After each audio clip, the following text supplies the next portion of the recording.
पूर्णमदः पूर्णमिदं पूर्णात् पूर्णमुदच्यते पूर्णस्य पूर्णमादाय पूर्णमेवावशिष्यते।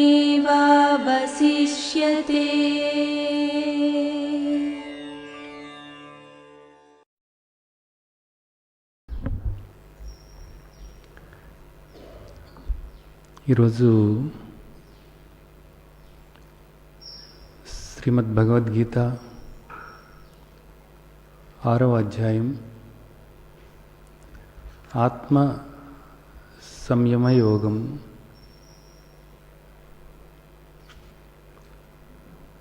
ఇప్పటికీ 5 అధ్యాయాలు మనం అవగాహన చేసుకుంటూ వచ్చాము. ఈ 5 అధ్యాయాల్లోనూ కూడా మనకు స్పష్టంగా మన తండ్రి చెప్పారు, నీవు ఆత్మస్వరూపానివి అనేటటువంటిది స్పష్టంగా చెప్పడం జరిగింది. ఆ విధంగా నిన్ను తెలుసుకున్నప్పుడు మాత్రమే ఈ దుఃఖం నుండి బయటకు పడగలవు అనేటటువంటిది మనకు స్పష్టంగా చెప్పారు. దానికి తగ్గట్లుగా అనేక రీతులుగా 5 అధ్యాయాల్లోనూ కూడా మనకు ఎన్నో విషయాలు మన తండ్రి తెలియచేయటం జరిగింది. ఈరోజు మనం 6వ అధ్యాయం ఆత్మ సంయమ యోగం మాట్లాడుకోవాల్సి ఉంది. ఆత్మ సంయమ యోగము అంటే ఈ అధ్యాయాన్ని ధ్యాన యోగము అని కూడా అంటారు. ధ్యాన యోగము అని అనగానే ఈ మాట మనకు చాలా పరిచయం ఉన్నటువంటి మాట. ధ్యానము అనేటటువంటిది ప్రత్యేకించి ఈ రోజుల్లో అందరూ కూడా ధ్యానం చేస్తున్నాము అని అనేక మంది చెబుతూ ఉన్నారు. అయితే ఈ ధ్యానం గురించి ఒక్కొక్కరు ఒక్కొక్క రకంగా మాట్లాడుతూ ఉన్నారు. అలాగే ధ్యానానికి సంబంధంగా అనేక రకాలైనటువంటి అపోహలు కూడా ప్రజల్లో ఎంతో ఎక్కువగానే ఉన్నాయి. ముందుగా ఈ అధ్యాయం మనం అవగాహన చేసుకోవటానికి ముందు అసలు ఈ ధ్యానము అనేటటువంటి దాని గురించి కొంత అవగాహన చేసుకోవాల్సిన అవసరం ఉంది. ధ్యానము అంటే ఏమిటి? అలాగే ఇక్కడ మనం వేదాంత మార్గంలో ప్రయాణం చేస్తున్నాము. మీ అందరికీ తెలుసు, వేదాంతము అంటే ఉపనిషత్తుల్లో ఏ విధంగానైతే చెప్పారో ఆ విధంగా మనం ప్రయాణం చేస్తున్నాం, దాని ప్రకారంగా నడుచుకుంటూ ఉన్నాం. ఎందుకనంటే శ్రీమద్ భగవద్గీత ఉపనిషత్తుల యొక్క సారమే కాబట్టి, ఉపనిషత్తుల్లో ఏ విధంగా అయితే సూచన చేశారో అదే విధంగా భగవద్గీతలో కూడా మన తండ్రి మనకు చెప్తున్నారు.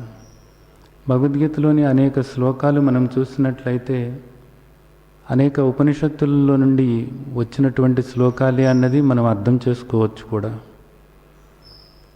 కాబట్టి దీన్ని దృష్టిలో పెట్టుకొని అసలు మన మహర్షులు ఈ ధ్యానము అనేటటువంటి పదాన్ని ఏ దృష్టితో అందించారు, ఈ ధ్యానము నిజానికి ఎందుకు ఉపయోగపడాలి, ఏ విధంగా ఉపయోగపడుతుంది, ఎంతవరకు ఉపయోగపడుతుంది, ఇవన్నీ కూడా కొన్ని ముఖ్యమైనటువంటి విషయాలు. ఈ విషయాల్ని ముందు మనం అవగాహన చేసుకుంటే ఒక సరైనటువంటి దృష్టి మనం ఏర్పరచుకోవటానికి అవకాశం ఉంటుంది. ధ్యానము అనేటటువంటి విషయం పట్ల ఒక సరైనటువంటి దృక్పథం ఏర్పరచుకోవటానికి వీలవుతుంది. ఒక సరైనటువంటి దృక్పథంతో అప్పుడు మనం అధ్యాయంలోకి అడుగుపెట్టినట్లయితే ఆ దృష్టితో ఆ అధ్యాయం అంతా కూడా మనం సరైన రీతిలో అవగాహన చేసుకుని సరైన రీతిలో ఆచరణలో పెట్టుకోవటానికి మనకు వీలవుతుంది. అందుకు ఇక్కడ మనం కొన్ని ముఖ్యమైనటువంటి విషయాలు మనం తెలుసుకోవాల్సి ఉంది. ధ్యానం ఎందుకు ఉపయోగపడుతుంది అనేటటువంటి విషయం ఒకటి. ఆ విషయం తెలుసుకోవడానికి ముందు ధ్యానం ఎందుకు ఉపయోగపడదు అనేటటువంటిది కూడా మనం తెలుసుకోవాల్సి ఉంది. ఇక్కడ ఎందుకు ఉపయోగపడదు అనేటటువంటిది ఎందుకు తెలుసుకోవాలి అంటే, ఈ విషయంలోనే అనేక మందికి అనేక రకాలైనటువంటి అపోహలు ఉన్నాయి కాబట్టి. ఇది ఎంతో ముఖ్యమైనటువంటి విషయం. ఇది చాలామంది గొప్పవాళ్ళము అని ఆ విధంగా ఈ సమాజంలో పేరు ప్రఖ్యాతులు ఉన్నటువంటి వాళ్ళు సైతం ఈ ధ్యానం విషయంలో మాత్రం అనేక రకాలైనటువంటి అపోహలతో ఉన్నారు. కాబట్టి ఇది మనం సరైన రీతిలో మనం అవగాహన చేసుకోవాల్సి ఉంటుంది. సరే, బాగానే ఉంది. అసలు మనము ఎందుకు శ్రీమద్ భగవద్గీత ఈ విధంగా అవగాహన చేసుకొని ఆచరణలోకి తీసుకోవటానికి ప్రయత్నిస్తున్నాము అంటే, మోక్షం పొందటానికి. మోక్షం పొందటం అంటే ఏంటి? ఈ దుఃఖం నుండి బయటపడటమే మోక్షం పొందటము అంటే. ముముక్షువు అంటే దుఃఖం నుండి బయటపడాలి అనేటటువంటి తీవ్రమైనటువంటి ఇచ్ఛ ఎవరికైతే ఉందో మోక్ష ఇచ్ఛ అంటారు. వాడే ముముక్షువు. ఆ తీవ్రమైనటువంటి కోరిక ఉన్నటువంటి వాడు ఆ విధంగా ప్రయత్నం చేసి మోక్షం పొందటానికి వీలవుతుంది. అంటే మోక్షము అంటే దుఃఖం నుండి బయటపడటమే మోక్షము.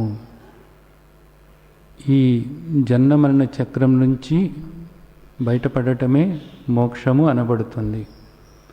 మన ప్రయత్నం అంతా కూడా ఇక్కడ ఏమిటి అంటే, మనకున్నటువంటి ఈ దుఃఖము ఏదైతే ఉందో, ఈ విషాదము ఏదైతే ఉందో, ఈ విషాదము నుండి, ఈ జనన మరణ చక్రం నుంచి బయటపడటం కోసమే మనం ఈ శ్రీమద్ భగవద్గీతను అవగాహన చేసుకుంటూ ఆచరణలోకి తీసుకుంటూ మనం ప్రయాణం చేస్తున్నాం. ఇప్పుడు వేదాల్లో చెప్పినట్లుగా ఈ ధ్యానం అంటే ఏమిటి అనేది మనం తెలుసుకోవటానికి ముందు, ఈ ధ్యానం ఎందుకు ఉపయోగపడదో, వేటికి ఉపయోగపడదో ముందు మనం తెలుసుకుందాం. ఇక్కడ మనం ఈ దుఃఖం నుండి బయటపడాలి అని అనుకున్నప్పుడు, ఈ దుఃఖం అసలు ఎందుకు వచ్చింది? అజ్ఞానం వల్ల వచ్చింది. శ్రీమద్ భగవద్గీత మనకు స్పష్టంగా చెప్పడం జరిగింది. మనం క్రిందటి అధ్యాయంలో కూడా ఈ విషయాన్ని మనం స్పష్టంగా అవగాహన చేసుకున్నాము. ఈ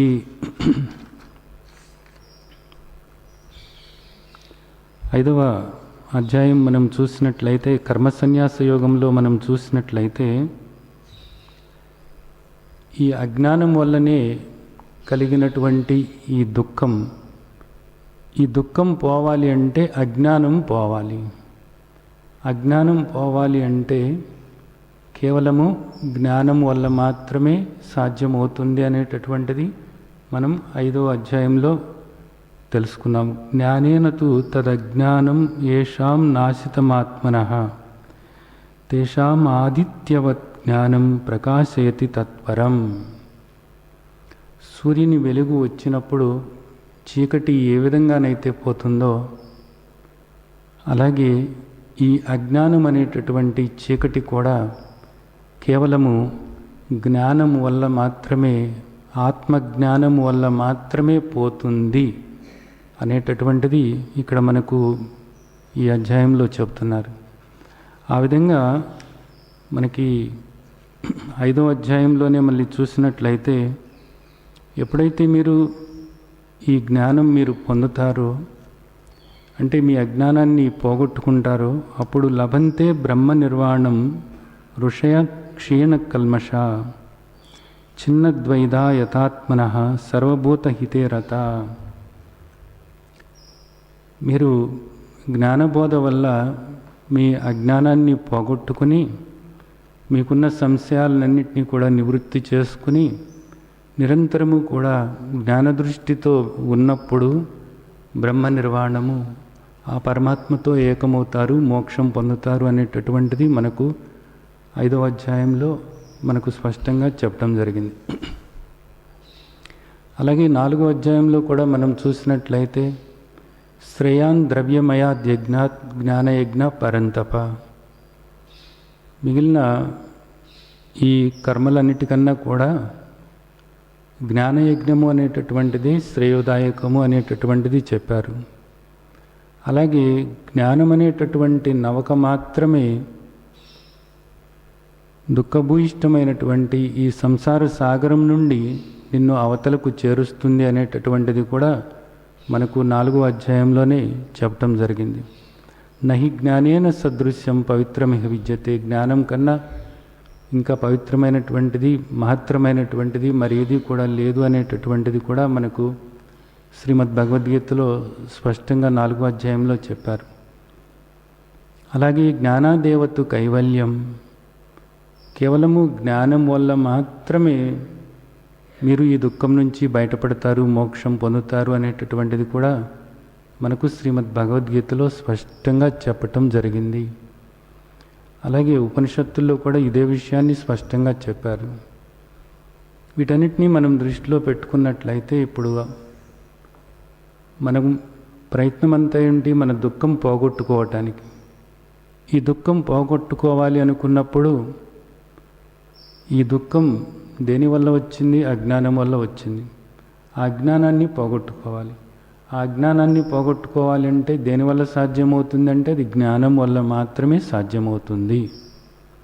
ఇది ముఖ్యమైనటువంటి విషయం. సరే, ఇప్పుడు ఇక ధ్యానం గురించి చూద్దాం. ఈ ధ్యానము అనేటటువంటిది మనకు జ్ఞానాన్ని ప్రసాదిస్తుందా అన్నది ప్రశ్న. అనేక మంది ధ్యానం చేస్తూ ఉంటారు. ధ్యానం చేస్తూ ఉండి ఎందుకు ధ్యానం చేస్తున్నారు అంటే జ్ఞానం కోసం చేస్తున్నాము అంటారు. జ్ఞానం కోసం ధ్యానం చేస్తున్నాము అంటారు. కానీ ధ్యానం చేయటం వల్ల జ్ఞానం పొందటం అనేటటువంటిది సాధ్యం కాదు. గుర్తుంచుకోవాల్సినటువంటి ముఖ్యమైనటువంటి విషయం. ధ్యానము జ్ఞానాన్ని మీకు అందించదు. ఈ విషయాలని ఎప్పుడు కూడా మర్చిపోకూడదు. ఎప్పుడు కూడా ఎందుకు అందించదు? జ్ఞానం అనేటటువంటిది ధ్యానం వల్ల వస్తుంది అనేటటువంటిది మనకు ఎక్కడా కూడా చెప్పలేదు. ఏ ఉపనిషత్తుల్లోనూ చెప్పలేదు, బ్రహ్మసూత్రాల్లో కాదు, భగవద్గీతలో కాదు, ఎక్కడా కూడా చెప్పలేదు. మరి ఈ జ్ఞానము అనేటటువంటిది మనం ఏ విధంగా పొందగలము అంటే మనకు శ్రీమద్ భగవద్గీతలో ఏం చెప్తున్నారు? తద్విద్ధి ప్రణిపాతేన పరిప్రశ్నేన సేవయా ఉపదేక్షంతి తే జ్ఞానం జ్ఞానిన తత్వదర్శినః. ఈ జ్ఞానము అనేటటువంటిది నీవు తత్వాన్ని దర్శించినటువంటి జ్ఞాని దగ్గరకు వెళ్ళి నీవు అక్కడ సాష్టాంగ నమస్కారం చేసి పరిప్రశ్నలు అడుగుతూ ఆయన్ను సేవించినప్పుడు నీకు ఆయన జ్ఞానబోధ చేస్తారు అనేటటువంటిది చెప్పారు. భగవద్గీతలోనే కాదు, ఏ ఉపనిషత్తులోనైనా సరే మనం చూసినట్లయితే జ్ఞానము అనేటటువంటిది ఈ విధంగానే మీరు పొందుతారు అని చెప్తున్నారు. జ్ఞానం ద్వారా మీరు ఈ దుఃఖాన్ని పోగొట్టుకోగలుగుతారు. అయితే ఇక్కడ ఆలోచించాల్సినటువంటి విషయం ఒకటి ఉంది. ఏమిటి అంటే ఈ జ్ఞానము అనేటటువంటిది ధ్యానం వల్ల రానే రాదు. ఇది బాగా గుర్తుంచుకోండి. చాలా ముఖ్యమైనటువంటి విషయం.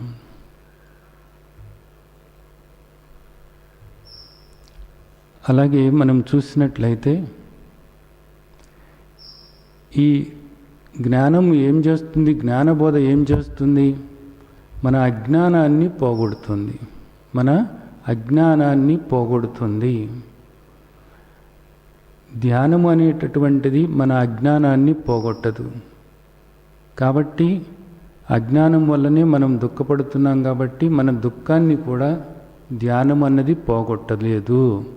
ధ్యానం అన్నది దుఃఖాన్ని పోగొట్టలేదు. ధ్యానం అనేటటువంటిది అజ్ఞానాన్ని పోగొట్టలేదు. ధ్యానం అనేటటువంటిది జ్ఞానాన్ని మనకు అందించలేదు. జ్ఞానం అనేటటువంటిది కేవలము శ్రవణం వల్ల మాత్రమే లభించేటటువంటిది. శాస్త్రమే ప్రామాణికము. శాస్త్రమే ప్రామాణికమైనటువంటిది. జ్ఞానం పొందటానికి శాస్త్రము ప్రామాణికం కానీ ధ్యానం ప్రామాణికం కాదు. ఈ విషయాన్ని గుర్తుంచుకోండి. ఇది ముఖ్యమైనటువంటి విషయం. ఇంకా రెండవ విషయం ఏంటంటే, ధ్యానం వల్ల ముక్తి పొందుతాము అనేటటువంటిది ఒక విషయం. చాలామంది ధ్యానం చేసుకుంటున్నాము అంటారు. ఎందుకు చేస్తున్నారు అంటే ముక్తి పొందటానికి, మోక్షం పొందటానికి అంటారు. ఇది కూడా తప్పుడు అభిప్రాయమే. ఎందుకోసం అంటే ముక్తి అనేటటువంటిది పొందేటటువంటిది కాదు. ముక్తి అనేటటువంటిది పొందేటటువంటిది కానే కాదు. మరేమిటి ముక్తి అనేటటువంటిది? ఏమిటి? నీవు ఆత్మస్వరూపము అని తెలుసుకొని ఆత్మస్వరూపంగా నీవు ఎప్పుడూ కూడా ముక్తుడవే అని తెలుసుకోవాలి. ఇది దేనివల్ల జరుగుతుంది? జ్ఞానబోధ వల్ల మాత్రమే జరుగుతుంది. అంతేకాని నువ్వు కూర్చుని ధ్యానం చేస్తున్నప్పుడు నీవు ముక్తుడవు అవటం అన్నది కాదు అక్కడ. కాబట్టి ముక్తి పొందటం అనేటటువంటిది కూడా ధ్యానం వల్ల సాధ్యమయ్యేటటువంటిది, కుదిరేటటువంటిది కానే కాదు. ఎందుకంటే నీవు ముక్తుడవే కాబట్టి. అంటే ధ్యానం వల్ల నువ్వు ముక్తి పొందేటట్లయితే ఆ కొద్ది సమయము కూడా నువ్వు ముక్తి పొందుతావు. ధ్యానమైన తర్వాత మరలా నీవు బంధంలోనే ఉంటావు. అలాంటి ముక్తుడవు కాదు నువ్వు, గుర్తుంచుకోవాలి. అలాంటి ముక్తుడవు కాదు. చాలామంది ఏం చెప్తూ ఉంటారు అంటే, ధ్యానం చేసేటప్పుడు ఏ ఆలోచనలు లేకుండా నేనుగా ఉన్నానండి అని చెప్తూ ఉంటారు. నువ్వుగా ఉండటం అనేటటువంటిది కేవలము ధ్యానం వల్ల వచ్చేటటువంటిది కానే కాదు. ఇప్పటివరకు మనం శ్రీమద్ భగవద్గీతలో 5 అధ్యాయాలు సరైనటువంటి రీతిలో అవగాహన చేసుకుంటూ వచ్చాం. 5 అధ్యాయాల్లోనూ కూడా మనకు తెలిసినటువంటిది ఏమిటి? నీవు ఇప్పటికే ముక్తుడవే, నీవు ఇప్పటికే ఆత్మస్వరూపానివే,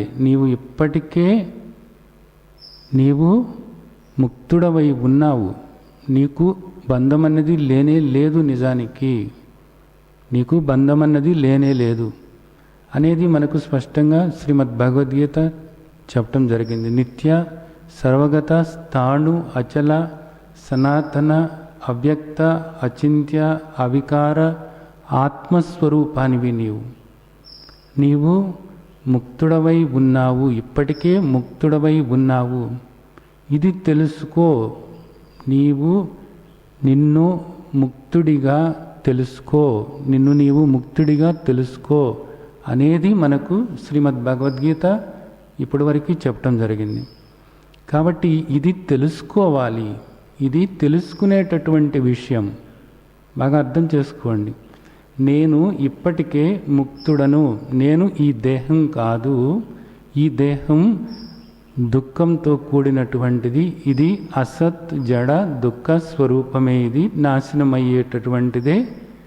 ఇది వికారాలు చెందుతూ ఉంటుంది, నాశనమవుతూ ఉంటుంది. కానీ నేను శాశ్వతమైనటువంటి నిత్య ముక్త స్వరూపాన్ని, నేను నిత్య ముక్త స్వరూపాన్ని, నేను నిత్య ఆనంద స్వరూపాన్ని అనేటటువంటిది నీవు తెలుసుకోవాలి. తెలుసుకోవటం అంటే కేవలము మాటల ద్వారా తెలుసుకోవటం అన్నది కాదు. ఆ విధంగా నిన్ను నీవు చూసుకోగలగాలి. ఆ విధంగా నిన్ను నీవు చూసుకోగలగాలి. అనేటటువంటిది మనకు శ్రీమద్ భగవద్గీతలో ఈ 5 అధ్యాయాల్లో ఇప్పటికే మనకు మన తండ్రి చెప్పారు.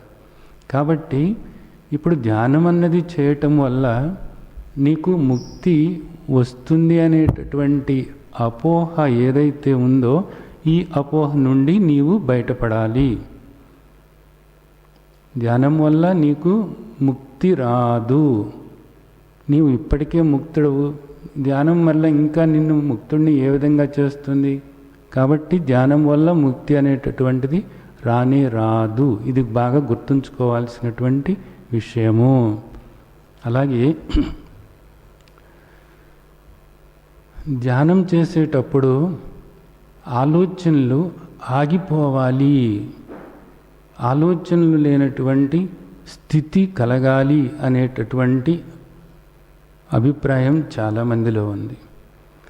ఏమీ తెలియనటువంటి స్థితి, అలాంటి స్థితి కలగాలి, ఆలోచనలన్నీ కూడా ఆగిపోవాలి అనేటటువంటి అభిప్రాయం చాలామందిలో ఉంది. అయితే ఇక్కడ బాగా గుర్తుంచుకోవాల్సినటువంటి విషయం ఏంటంటే,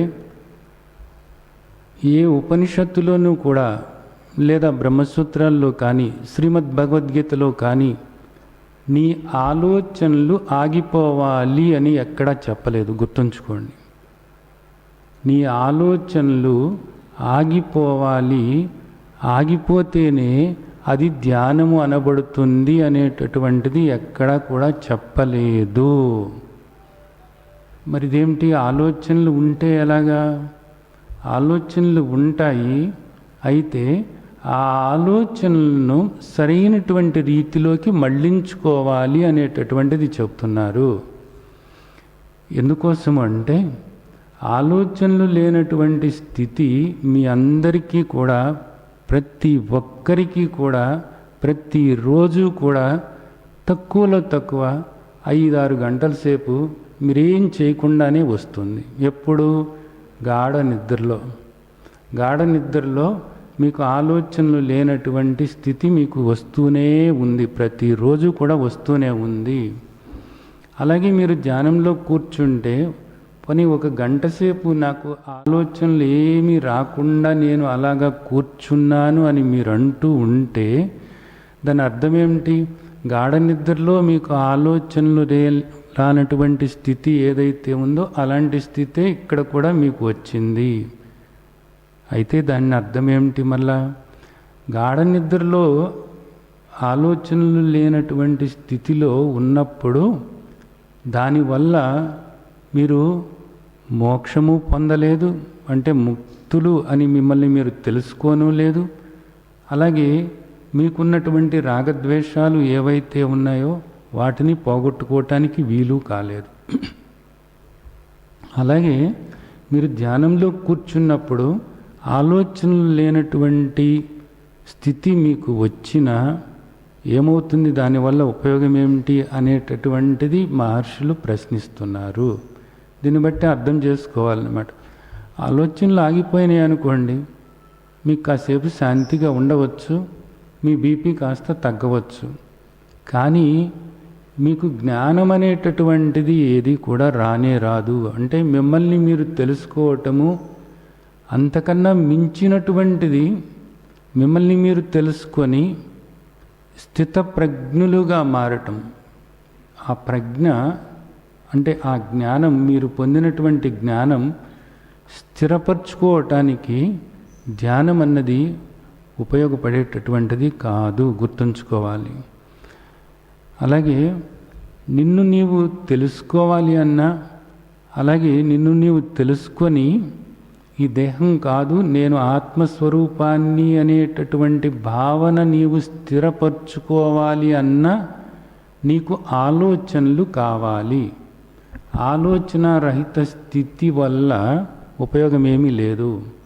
నేను ఈ దేహము అనుకుంటూ ఏ విధంగా అయితే నీవు నీ అంతఃచేతనలో స్థిరపరచుకున్నావో అదే విధంగా నేను ఆత్మస్వరూపాన్ని, నేను నిరాకార స్వరూపాన్ని, నేను సచ్చిదానంద స్వరూపాన్ని, నేను నిర్మల స్వరూపాన్ని, నిశ్చల స్వరూపాన్ని, నేను అనంత స్వరూపాన్ని, ఆనంద స్వరూపాన్ని అని నీవు మరలా ఆలోచనల ద్వారానే నీ అంతఃచేతనలో స్థిరపరచుకొని ఒక కొత్త సంస్కారం నువ్వు ఏర్పరచుకోవాల్సి ఉంటుంది. ఒక పాత సంస్కారం ఉంది కదా, ఏది? నేను దేహము అనేటటువంటి సంస్కారం. ఈ సంస్కారం వల్ల ఇప్పుడు నువ్వు దుఃఖాన్ని అనుభవిస్తున్నావు, మళ్ళీ జన్మలు నువ్వు పొందుతున్నావు. ఇది పోవాలి. ఇది పోవాలి అన్నప్పుడు కొత్త సంస్కారం ఏర్పడాలి. ఏ విధంగా ఏర్పడుతుంది? ఒక సంస్కారం లోపల, ఒక ఇంప్రెషన్ లోపల, ఒక వాసన అంటారు కదా, ఒక కొత్త వాసన ఏ విధంగా ఏర్పడుతుంది అంటే, ఒకే విషయాన్ని పదే పదే ఆలోచిస్తూ, ఆ విషయం గురించే మాట్లాడుతూ, దానికి తగ్గట్లుగానే ప్రవర్తిస్తూ ఉంటే మరలా అదే విషయం ఆలోచించుకుంటూ, మరలా అదే విషయాన్ని మాట్లాడుకుంటూ, మరలా అదే విషయాన్ని వింటూ, మరలా అదే విషయం అలాగే ఆచరణలోకి తీసుకుంటూ ఉంటే ఒక కొత్త అలవాటు ఏర్పడుతుంది. ఇలా ఒక కొత్త అలవాటు ఏర్పడితే అదేమవుతుంది? ఒక సంస్కారం లాగా మారుతుంది. అంటే నీ స్వభావం ఆ విధంగా మారుతుంది. ఇది ఒక సంస్కారం మనలో ఏర్పడటం అనేటటువంటిది ఈ విధంగా జరుగుతుంది. ఇప్పుడు నీవు దేహభావన నుంచి నీవు ఆత్మభావనలోకి రావాలి. ఆత్మభావనలోకి రావటం అంటే కేవలము నేను ఆత్మను అని అనుకోవటం కాదు. మరి ఏం చేయాలి? ఆత్మగా నీ లక్షణాలు ఏవైతే ఉన్నాయో ఈ లక్షణాలను నీవు పదే పదే పదే పదే పదే పదే ధ్యానించుకుంటూ దానికి తగ్గట్లుగా ఈ దేహం ప్రవర్తించేలాగా చేసుకుంటూ వెళ్ళాలి. అప్పుడు ఏమవుతుందంటే నీకు లోపల ఈ ప్రజ్ఞ స్థిరపడుతుంది. స్థిత ప్రజ్ఞత. నీ ప్రవర్తనలో కూడా మార్పు రావాలి. శ్రీమద్ భగవద్గీతలో మనకు 2వ అధ్యాయంలో చెప్పారు స్థిత ప్రజ్ఞ లక్షణాలు అని. నీవు దానికి తగ్గట్లుగా కొంత ప్రయత్నం చేస్తూ ఉంటే, అలాగే నీ లక్షణాలను నువ్వు లోపల స్థిరపరచుకుంటూ ఉంటే, ఈ 2 పనులు చేస్తూ ఉంటే, ఒక పక్కనేమో ప్రయత్నం చేయాలి. స్థితప్రజ్ఞ లక్షణాలు ఏవైతే ఉన్నాయో అవి సాధకులకు సాధనకు ఉపయోగపడేటటువంటి విషయాలు కూడాను. కాబట్టి సాధకులై ఉన్నారు కాబట్టి ఇప్పుడు మీరందరూ కూడా ఆ విధంగా ఇక్కడ ప్రయత్నం మొదలు పెట్టాలి. ఇంకొక వైపు ఏమో నీ లక్షణాలని నువ్వు లోపల స్థిరపరచుకోవాలి. ఈ 2 చేసినట్లయితే ఏమవుతుందంటే ఈ ప్రజ్ఞ అన్నది స్థిరపడి ప్రయత్నంగా జరుగుతున్నటువంటిది అప్రయత్నంగా మారుతుంది. అంటే నీవు ఎప్పుడు కూడా ఏ పరిస్థితిలోనైనా సరే స్థితప్రజ్ఞుడిగా నువ్వు ఉండటానికి వీలవుతుంది. అలా ఉన్నప్పుడే యశా బ్రాహ్మీ స్థితి మనకు శ్రీమద్ భగవద్గీతలో చెప్పింది. ఆ బ్రాహ్మీ స్థితే బ్రహ్మ నిర్వాణంలోకి నిన్ను తీసుకువెళ్తుంది. అంటే నీవు ఆ అనంతమైనటువంటి ఆత్మస్వరూపానివి అనేటటువంటిది ఆ విధంగా నిన్ను నీవు చూసుకోవటానికి వీలవుతుంది. ఇది మనకు శ్రీమద్ భగవద్గీత చెప్పినటువంటి ముఖ్యమైనటువంటి విషయం. కాబట్టి ఆలోచనలు అనేటటువంటివి వేదాంత మార్గంలో, శ్రీమద్ భగవద్గీత మార్గంలో, సత్య మార్గంలో, ఇది సత్య మార్గం, సత్య మార్గంలో వెళుతున్నటువంటి వాళ్లకు ఆలోచనలు అనేటటువంటివి ఎప్పుడు కూడా శత్రువు కాదు. అయితే వాటిని సరైనటువంటి రీతిలో మనం మళ్ళించుకుంటే అవి మనకు మిత్రులుగా మారటం జరుగుతుంది.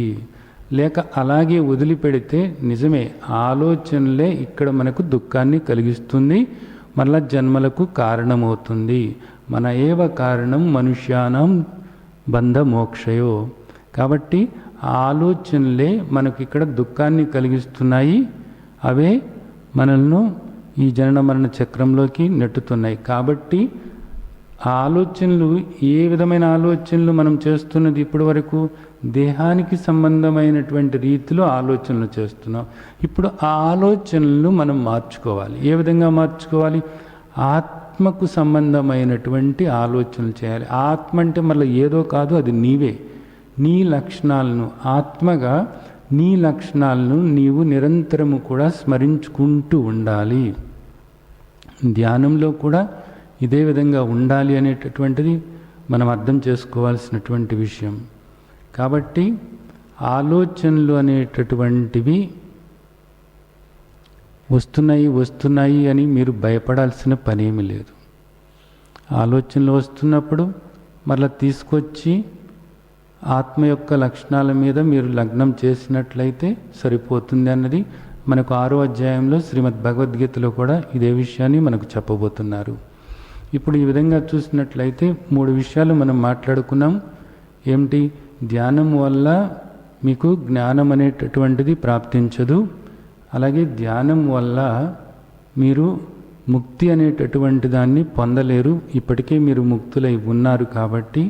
అలాగే ధ్యానం చేసేటప్పుడు ఆలోచనలు లేనటువంటి స్థితి పొందటమే ముఖ్యము అనేటటువంటిది అది కేవలము అపోహ మాత్రమే.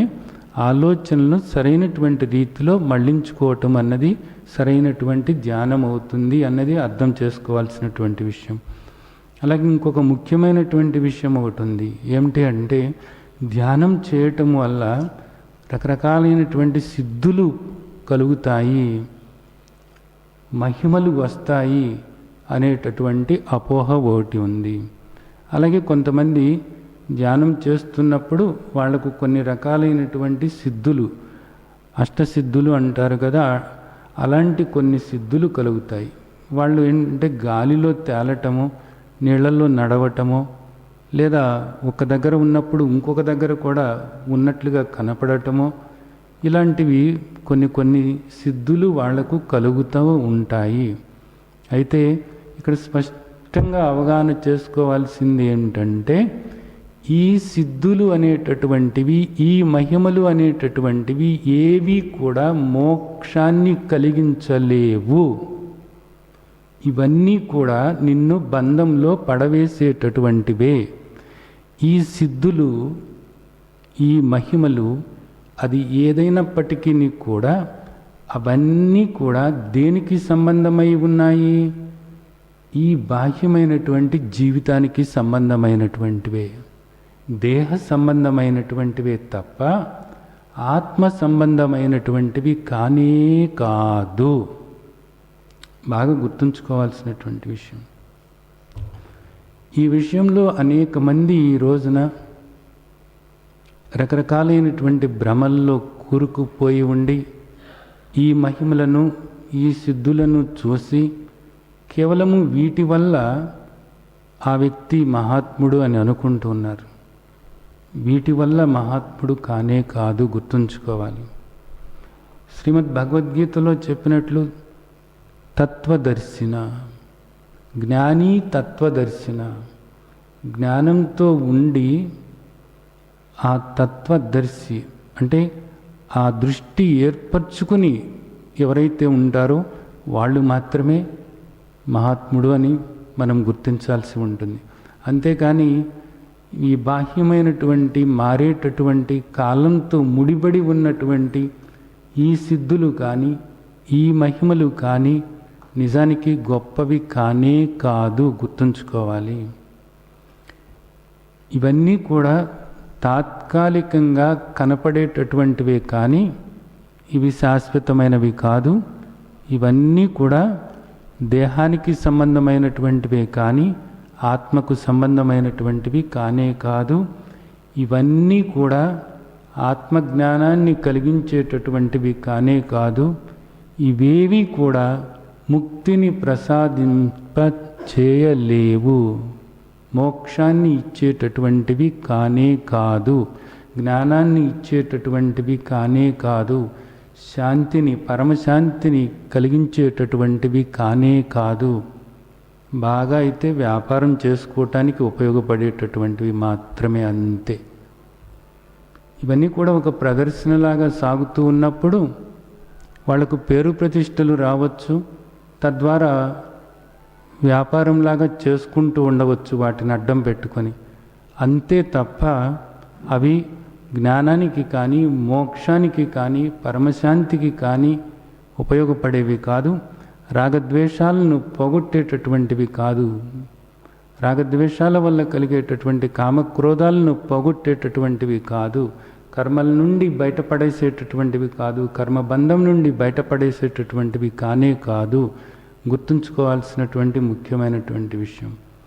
అయితే కొంతమందికి ధ్యానం చేస్తూ ఉన్నప్పుడు వాళ్ళ పూర్వజన్మ సంస్కారాల వల్ల ఇలాంటి సిద్ధులు, ఇలాంటి మహిమలు కొంతమందికి కలగవచ్చు. కొంతమంది ప్రయత్నపూర్వకంగా ఇవి కావాలి అని కోరుకుని తత్సంబంధమైనటువంటి సాధనలు చేసినప్పుడు వాళ్లకు కలగవచ్చు.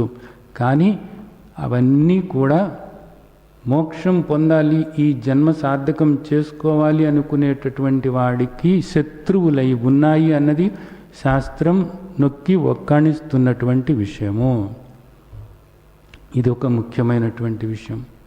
ఇవన్నీ కూడా మీరు అర్థం చేసుకోవాలి. కాబట్టి ఇప్పుడు మనం ధ్యానం వల్ల జ్ఞానం పొందటం కుదరదు, ధ్యానం వల్ల ముక్తి పొందటం కుదరదు. అలాగే ధ్యానం చేసేటప్పుడు ఆలోచనలు రాకూడదు అనేటటువంటి ఆలోచన సరైనటువంటి ఆలోచన కాదు. అలాగే ధ్యానం ద్వారా పొందేటటువంటి సిద్ధులు అనేటటువంటి వాటికి ఏ ఉపయోగము కూడా లేనే లేదు. అవి కేవలము బహిరంగ ప్రదర్శన, వ్యాపార ధోరణితో చేసుకోవటానికి పనికొచ్చే తప్ప ఆత్మజ్ఞానానికి కానీ మోక్షానికి కానీ పనికి వచ్చేటటువంటివి కానే కాదు. ఈ 4 విషయాలు కూడా మనం అర్థం చేసుకోవాలి. ఎందుకంటే ధ్యానం గురించి ఈరోజు అనేక రకాలైనటువంటి అభిప్రాయాలు ఉన్నాయి. ఈ 4 గుర్తుంచుకున్నట్లయితే ఇప్పుడు అసలు ధ్యానం అన్నది మరి ఎందుకు చేయమంటున్నారు మనల్ని అనేది మనం అర్థం చేసుకుంటానికి మనకు 6వ అధ్యాయంలో చెప్తున్నారు. అలాగే ఇప్పుడు ధ్యానం అన్నప్పుడు మనకు ఈ ఉపనిషత్తుల్లో మనకు ధ్యానం అనే దాని గురించి అసలు ఏం చెప్పారు, దేన్ని ధ్యానము అన్నారు.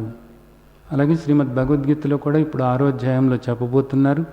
ఇప్పటివరకు కూడా మనకు గడిచిన 5 అధ్యాయాల్లో కూడా అనేక సందర్భాల్లో ఆయన ఈ ధ్యానం గురించి ప్రస్తావిస్తూనే వచ్చారన్నమాట.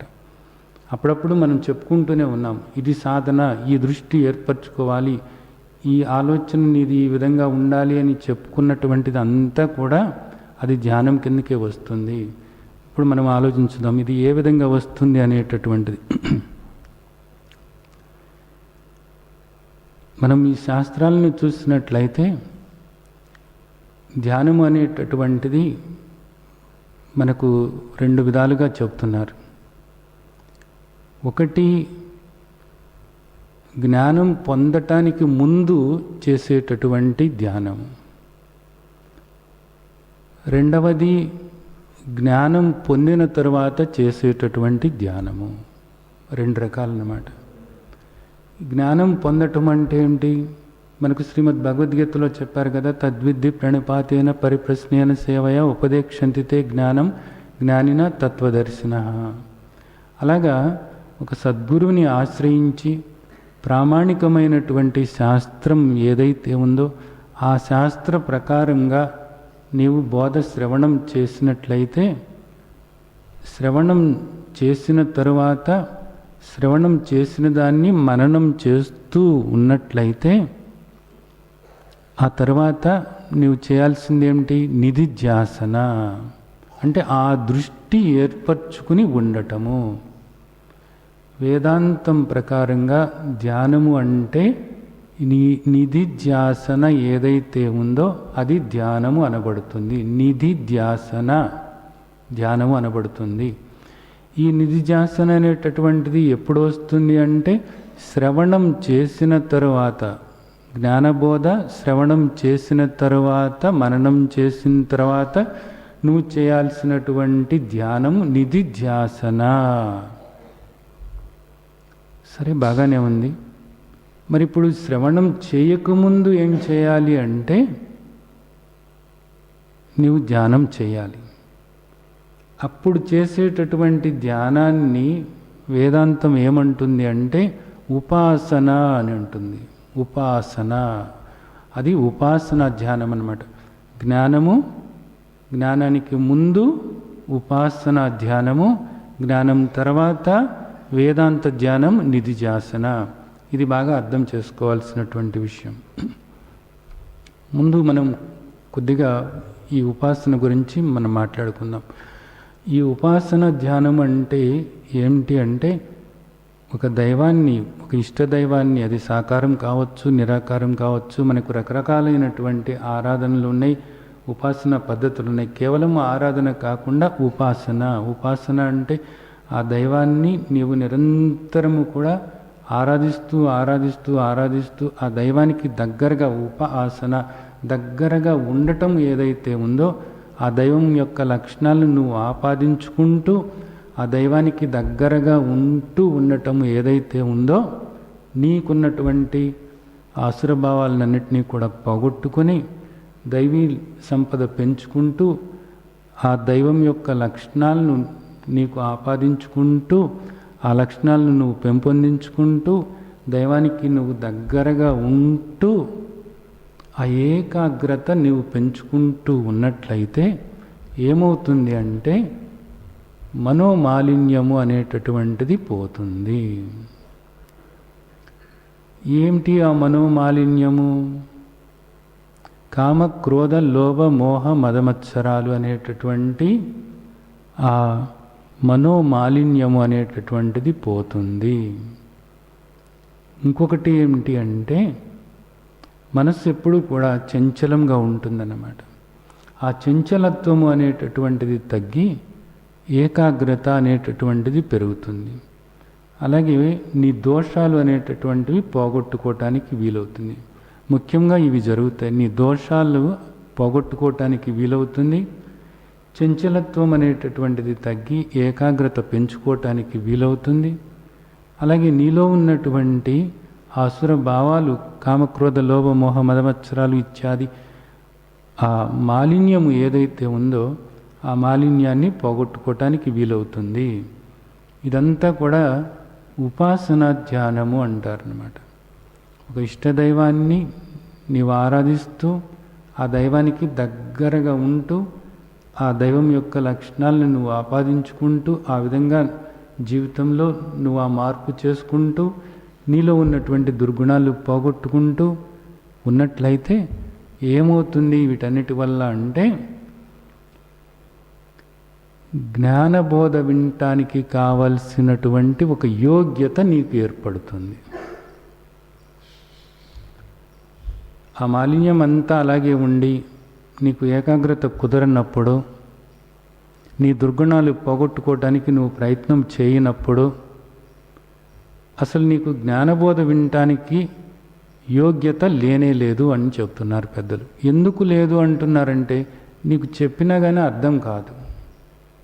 గురువు ఎంతటి వాడైనా కానీ గురువు చెప్తున్నప్పటికీ కూడా నీ ధోరణిలో నువ్వు ఉండి నీ దృష్టి అంతా కూడా ఈ మురికి మీదే ఉంటుంది, ఈ మాలిన్యం మీదే ఉంటుంది, అదే జీవితం అన్నట్లుగా ఉంటుంది. అలాంటప్పుడు ఏమవుతుంది అంటే ఈ జ్ఞానబోధ అనేటటువంటిది నీకు లోపల జీర్ణం అవ్వటానికి సాధ్యం కాదు. కాబట్టి ఆ యోగ్యత ఏర్పరచుకోవాలి నీవు అనేటటువంటి దానికోసమని ముందు మనకు పెద్దలు ఏం చెప్తున్నారు అంటే ఆ ఉపాసన ధ్యానం అనేటటువంటి దాన్ని చెప్తున్నారు. అక్కడ కూడా ఏంటి, మనస్సు ఉంటుందా లేదా?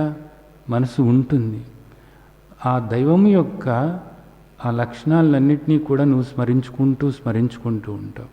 అష్టోత్తర శతనామావళి ఉందనుకోండి, ఆ అష్టోత్తర శతనామావళిలో అంతా కూడా ఏముంటుంది, ఆ దైవం యొక్క లక్షణాలన్నీ కూడా ఉంటాయి. దానిలో దైవం యొక్క ఒక రూపం లేదా రూపం లేనటువంటి సాకారం కావచ్చు, నిరాకారం కావచ్చు, ఆ దైవం యొక్క ఆ లక్షణాలన్నింటినీ కూడా నువ్వు ప్రతిరోజు కూడా అలాగా నువ్వు గుర్తు చేసుకుంటూ నిన్ను ఆ విధంగా మార్చుకుంటూ ఉన్నట్లయితే అప్పుడు నీకు ఒక యోగ్యత వస్తుందన్నమాట.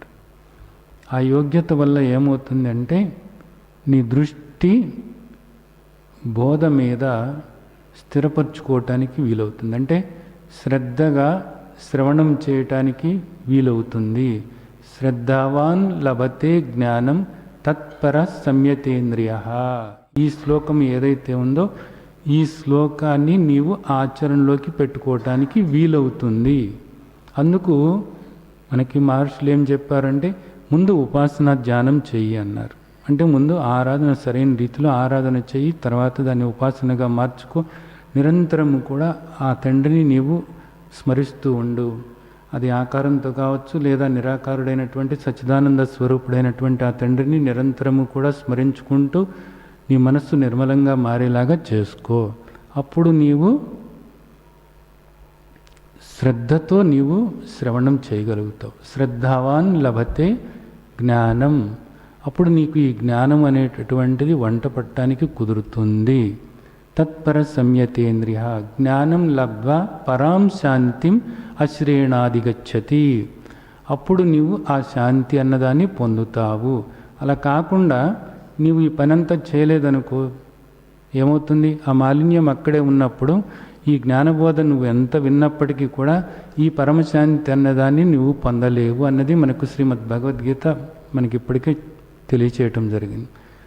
సరే, ఈ విధంగా ఆ మాలిన్యం పోగొట్టుకొని జ్ఞానబోధ సరైనటువంటి రీతిలో ప్రామాణికమైనటువంటి శాస్త్రం ఏదైతే చెప్పిందో ప్రామాణికమైన శాస్త్రం, తస్మాత్ శాస్త్రం ప్రమాణంతే, ఆ శాస్త్రం చెప్పినటువంటిదే ప్రామాణికంగా తీసుకుని ఆచరణలోకి పెట్టుకుంటూ ఉన్నట్లయితే అప్పుడు నీవు మోక్షం పొందటానికి వీలవుతుంది. ఈ శ్రవణం చేసిన తర్వాత, జ్ఞానబోధ శ్రవణం చేసిన తర్వాత మననం చేయాలి. మననం చేస్తే ఏమైనా సందేహాలు వస్తూ ఉన్నట్లయితే పరిప్రశ్నలు అడిగి గురువు దగ్గర సంశయాలు నివృత్తి చేసుకోవాలి. చేసుకున్న తర్వాత ఏం చేయాలి? నిధిధ్యాసన. ఇది వేదాంత ధ్యానం అనబడుతుంది. ఇది ముఖ్యమైనటువంటిది అన్నమాట. ఇది మళ్ళా 2 రకాలు. ఏమిటి 2 రకాలు అంటే, మనకి శ్రీమద్ భగవద్గీతలో ఇప్పుడు 5వ అధ్యాయంలో 2 శ్లోకాలు మనం నైవ కించిత్ కరోమీతి యుక్తో మన్యేత తత్వవిత్ అనేటటువంటి నైవ కించిత్ కరోమితి అంటే నేనేం చేయటం లేదు అని ఆ విధంగా భావన చేసుకుంటూ ఉండమన్నారు. భావన చేసుకోవటం అంటే కేవలము అనుకోవటం కాకుండా ఏమీ చేయని నిన్ను నీవు గుర్తు చేసుకుంటూ ఉండాలి. ఎప్పుడెప్పుడు గుర్తు చేసుకుంటూ ఉండాలి? పశ్యన్ శృణ్వన్ స్వర్శన్ జిగ్రన్ అచ్చన్ గచ్చన్ స్వపన్ శ్వాసన్ ప్రలపన్ విసృజన్ గృహ్ణన్ నిమిషన్ నిమిషన్ అపి ఇంద్రియాణి ఇంద్రియార్థేషు వర్తంతి ఇది ధారయాన్. ఆ విధంగా ప్రతి క్రియాకలాపంలోనూ కూడా నిన్ను నీవు గుర్తు చేసుకుంటూ ఉండాలి. అంటే నీవు నిద్ర లేచిన దగ్గర నుంచి మరలా పడుకునే అంతవరకు కూడా ప్రతి పనిలోనూ కూడా ఆత్మగా నిన్ను నీవు గుర్తు చేసుకుంటూ ఉండాలి. దానికి తగ్గట్లుగా అక్కడ మాట్లాడటము, దానికి తగ్గట్లుగా ఆ దేహం ఆ విధంగా ప్రవర్తించేలాగా నీ నడవడిక మార్చుకోవటము ఇది చేయాలి. ఈ విధంగా నువ్వు చేసినట్లయితే ఇది ఏమవుతుందంటే ఇది వేదాంత జీవితం అవుతుంది. అంటే వేదం అంతం, వేదం యొక్క అంతం, వేదం యొక్క అంతం ఏదైతే ఉందో అదే వేదాంతం అనబడుతుంది. అంటే ఈ వేదాంతంలో మనకు ఏం చెప్పారో, ఎలా నడుచుకోమన్నారో, ఏ దృష్టి ఏర్పరచుకోమన్నారో ఆ దృష్టి ఏర్పరచుకొని అలా నడుచుకుంటూ ఉండేటటువంటి జీవితం. అంటే నువ్వు ఏ పని చేస్తున్నప్పటికీ కూడా, అంటే నీ జీవితం అంతా కూడా బోధకు అనుగుణంగా, ఏ బోధ? జ్ఞానబోధకు అనుగుణంగా, జ్ఞానబోధకు అనుగుణంగా నీ జీవితం మలుసుకుంటూ ఉండాలన్నమాట. ఓ అద్భుతమైనటువంటి విషయం. ఇదంతా కూడా నీవు నిత్య జీవితంలో ప్రతి క్షణము కూడా ఆచరణలోకి పెట్టుకునేటటువంటిది అన్నమాట. దీన్ని ఏమన్నారు? ధ్యానము అన్నారు, నిధిధ్యాసన అన్నారు అన్నమాట. అంటే నిఘా పెట్టి ఎప్పుడు కూడా నిన్ను నువ్వు చూసుకుంటూ ఉండటం అన్నమాట. ఎప్పుడు కూడా నిన్ను నువ్వు ధ్యానించుకుంటూ ఉండటం, నీ గురించి నువ్వు స్మరించుకుంటూ ఉండటం, నీవు ఎట్టివాడివో ఎంతటివాడివో నీ గుణాలు నీ లక్షణాలు గురించి తెలుసుకుంటూ ఉండటం అన్నమాట. దానికి తగ్గట్లుగా ప్రవర్తిస్తూ ఉండటం అన్నమాట. నిధిధ్యాసనలో ఇది ముఖ్యమైనటువంటిది. సరే, ఇది కాకుండా రెండవది ఒకటి ఉంది. కూర్చుని చేసేటటువంటిది, కూర్చుని చేసేటటువంటిది. దీన్ని ఆత్మధ్యానము అన్నారు. అంటే దీన్ని ఏమన్నారు? సమాధి అభ్యాసం అన్నారు అన్నమాట. నిధిధ్యాసన సమాధి అభ్యాసము, సమాధి అభ్యాసము లేదా ఆత్మధ్యానము అన్నారు. సమాధి అభ్యాసము అంటే ఏమిటి? కూర్చుని దీనికి ఒక ప్రత్యేకమైనటువంటి స్థలాన్ని ఏర్పరచుకొని ఓ ప్రత్యేకమైనటువంటి సమయాన్ని తీసుకుని ఆ సమయంలో నువ్వు అక్కడ ప్రశాంతంగా కూర్చుని నీ గురించి నువ్వు ఆలోచించుకుంటూ, నీ గురించి నీ లక్షణాలను స్మరించుకుంటూ ఉండటం అన్నమాట. అంటే అక్కడ నువ్వు ఏ పని చేయవు కదా, ఏ క్రియాకలాపము లేదు, కేవలము కూర్చుని ఉండటం, నీ లక్షణాలను నువ్వు ధ్యానించుకుంటూ ఉంటావు అన్నమాట. ఏమని ధ్యానించుకుంటూ ఉంటావు?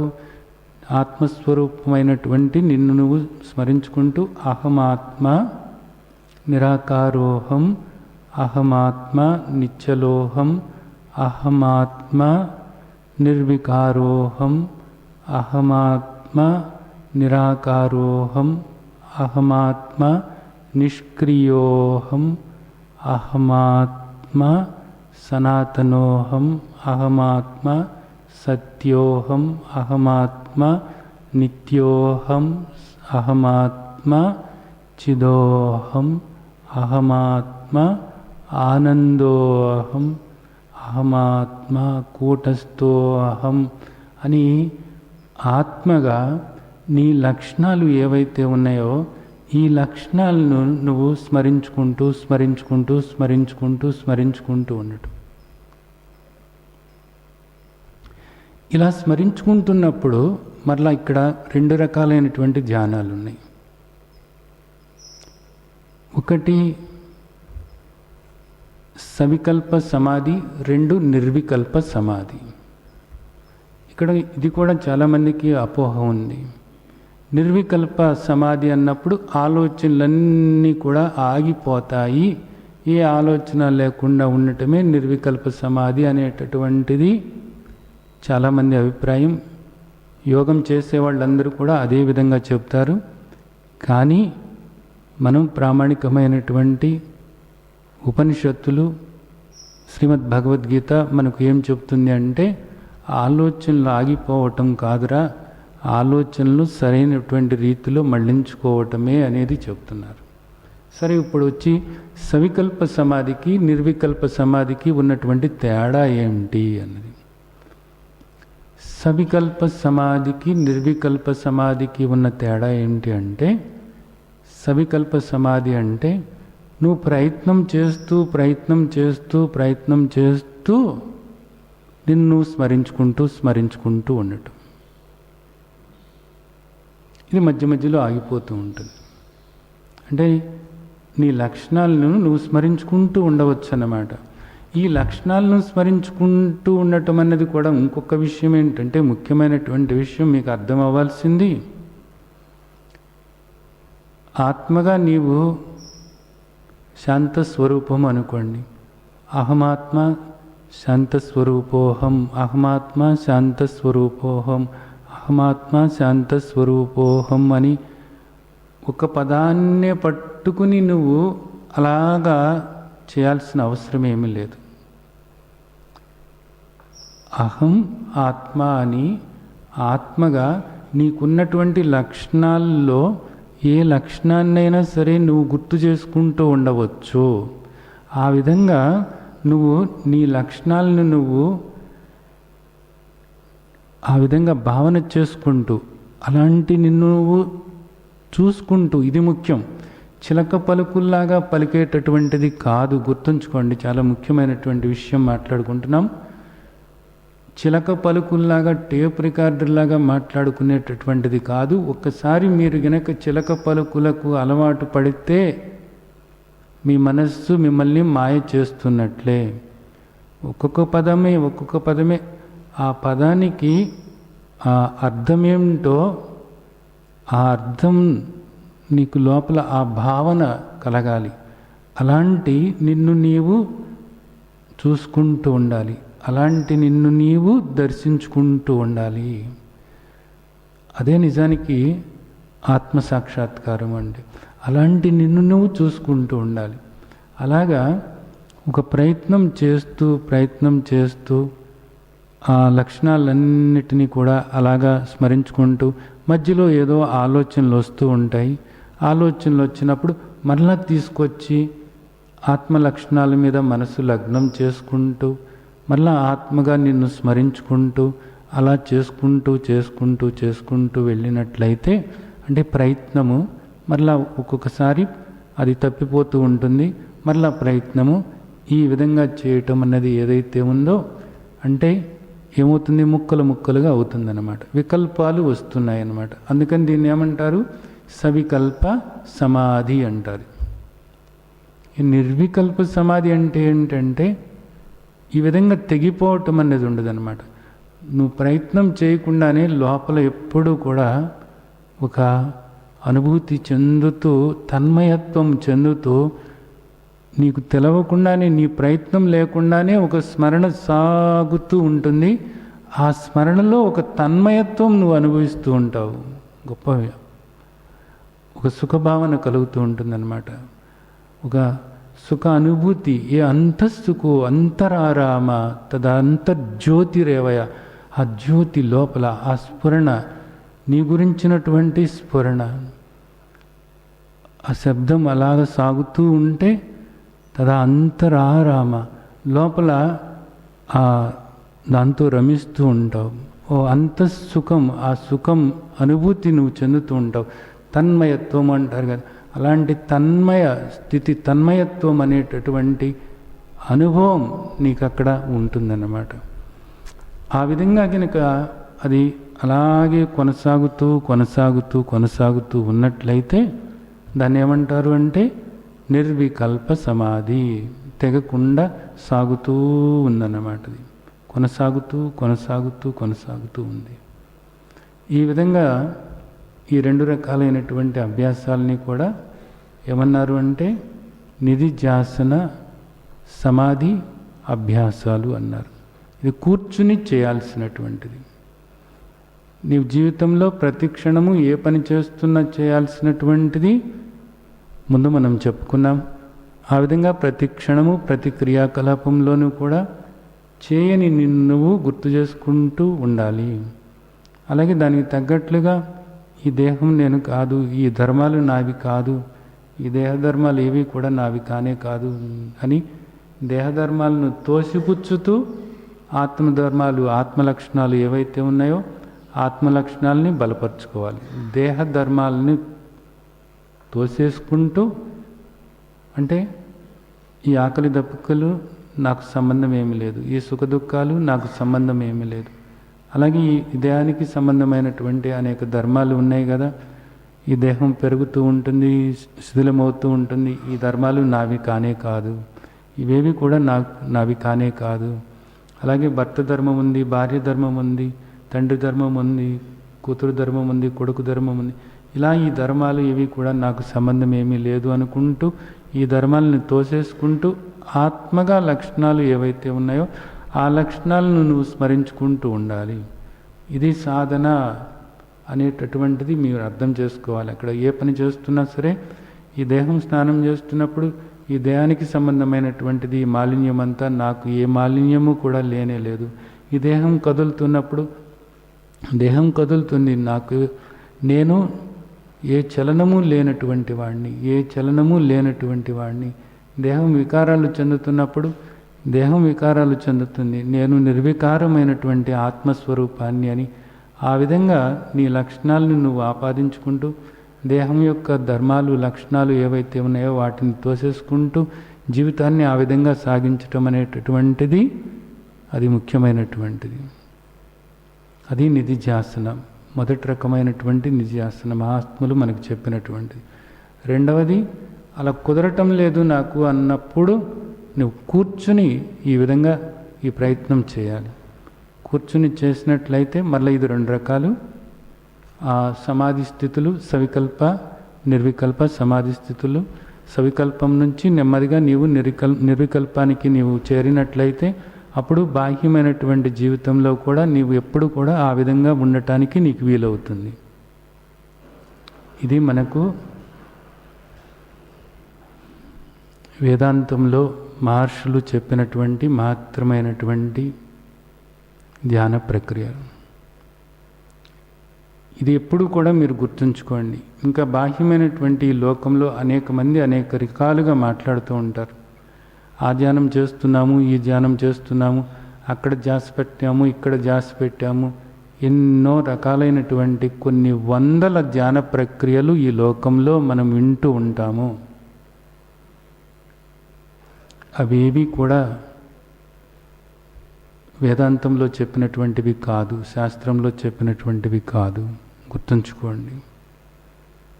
దీన్ని దృష్టిలో పెట్టుకుని మనం 6వ అధ్యాయంలోకి ప్రవేశించినట్లయితే మన తండ్రి మనల్ని ఒక్కొక్కడిగే ముందుకు తీసుకువెళుతూ మనం ఎక్కడికి చేరాలో అక్కడికి చేరుస్తారు. దానికి అందరూ కూడా మీరు సిద్ధమై ఉండాలి. ఇదంతా కూడా సరైనటువంటి రీతిలో అవగాహన చేసుకుని ఈ విధంగా ఇప్పటి నుంచి కూడా నెమ్మదిగా మీరు ప్రయత్నం మీరు మొదలుపెట్టండి. మొదలుపెట్టి ఆ విధంగా మిమ్మల్ని మీరు అవగాహన చేసుకుని అలాగే బుద్ధిలో స్థిరపరచుకొని ఆ ముక్తావస్థలో ఉన్నటువంటి మాధుర్యాన్ని కొద్దిగా ఆస్వాదిస్తూ ఉండాలని ఆశిస్తూ ఆ విధంగా మిమ్మల్ని ఆశీర్వదిస్తున్నాను. జై సచ్చిదానంద్.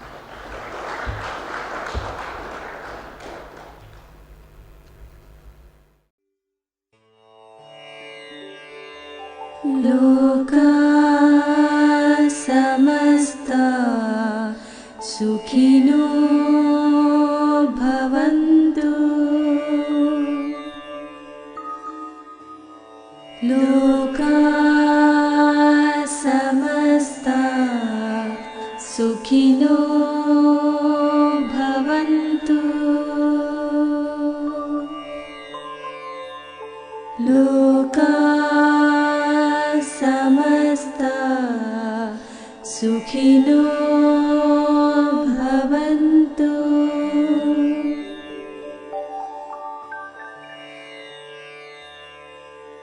ॐ